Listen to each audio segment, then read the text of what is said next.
G'day, thanks for watching. I hope you're well wherever you are in the world right now. In this video, I'm going to talk about which is better to use, the optical viewfinder or the live view screen. Okay, well let me answer the question right from the start to say basically it all comes down to what your personal preference is. In this video, I'm going to talk about my experience and what I find using both the optical viewfinder and the live view screen. Alright, so to get started, I'm a photographer first, I guess you could say, so I often prefer to use the optical viewfinder. I find that it allows me to hone in on exactly what I want to focus on.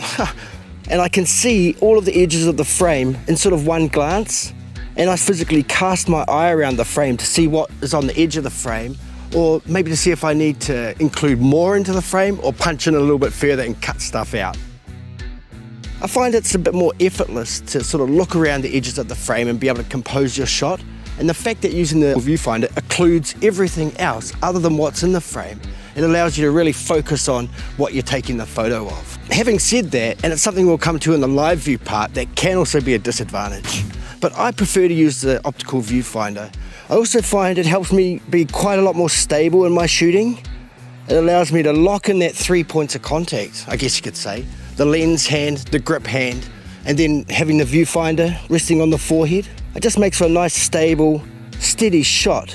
And particularly if you're going to slow your shutter speed down, even with the support of image stabilization and in-body stabilization, it still does pay to always try and take the most still shot you possibly can in the moment. One thing I also find about the optical viewfinder is in some ways it allows me to detach from the scene.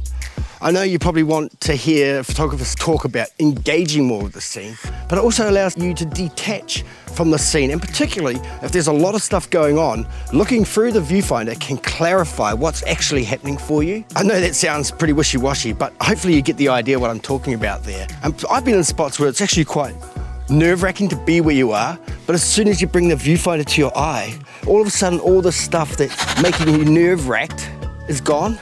And that may or may not be a good thing. I mean, you may need to know about that stuff, but you get the point what I'm saying here. Okay, so that's just me. I love the optical viewfinder, but when would I use the live view screen, or what are the good things about the live view screen? Well, for a starter, the best thing I think about the live view screen is you can see everything that's going on right here in front of you. You can see the image you're about to take, and you can see all your settings displayed on the screen. You can see the edges of the frame. I was talking about clearing the edges of the frame in the optical viewfinder. You can do it with the live view screen, just looking at it. So there's no disadvantage or advantage that way or another. I just find I can do it easier in the optical viewfinder because all the edges are blacked out. I can see the edge of the frame in stark contrast. Whereas here, of course I can still see that, but everywhere around there's other influences, the rest of the scene remains there. So it can be a little bit more distracting or challenging to be able to clear the frame. If you're talking about video, then oftentimes the live view screen will be the only option you have for videoing, because, and particularly with DSLR cameras, when you switch to video mode, the optical viewfinder is blacked out.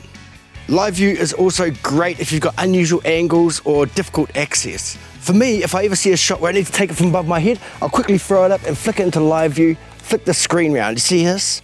I'll do it down here. So I'll be shooting away, and then all of a sudden I'll need to take a high shot, thrust the screen out, put it in live view, and then tilt the screen back, and all of a sudden now I can see what I'm shooting. I can also tap the screen to focus. That's another great bonus about using live view if you've got that option. It also resembles shooting on a smartphone, which basically everybody does these days. So if you're a smartphone-oriented photographer, then perhaps live view is always going to be better for you.